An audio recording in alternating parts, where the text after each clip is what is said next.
All right. In my early 20s, I poisoned myself with acorns before I knew they were poison. I took that first swallow and the squirrel food filled my stomach, teaching my brain it was no longer hungry. Not for me. I should have starved to death. I learned to cut circles in my skin to represent the cycle of hate, striving to fight the emptiness, the misunderstanding of how to make cursive out of anger. I learned fingers fit nicely down throats, but they don't bring up the acorn. I learned virgins can spin stories late at night to excite even the oldest man pretending to be single, 22, in the chat room. I learned to answer phones met by strange voices and say words I'd never even written on paper. I was told once when I denied I had ever tried to kill myself, "You're just doing it slowly."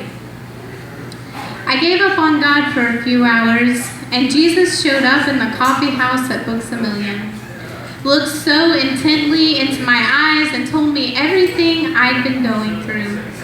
Bit by a snake, I would be healed. You see, people watched me unfold like a note from a high school friend, only to reveal a letter that should have read death. Only to see that some people get miracles breathed into their noses by the one that sculpted them in Children's Church 1987. I've had miracles written over my scars, angels pull fingers from my mouth, redemption pour like fondue fountain of blood to splatter me with the life I was desperately grabbing for. I can't change every ending.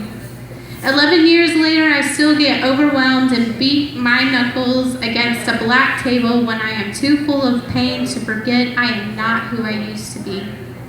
He remembers. More quickly, I hear his voice whispering to me where my strength comes from, and while I fear and grow, I don't swallow anymore. I know acorns are poison. I know they are to be planted in the ground, not a belly.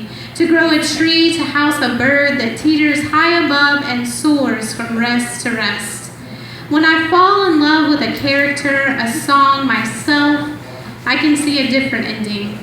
Once I looked into the mirror and I actually saw what I thought was permanent, curve, change, be rewritten. Every day I see a story lift, the end no longer on the last page.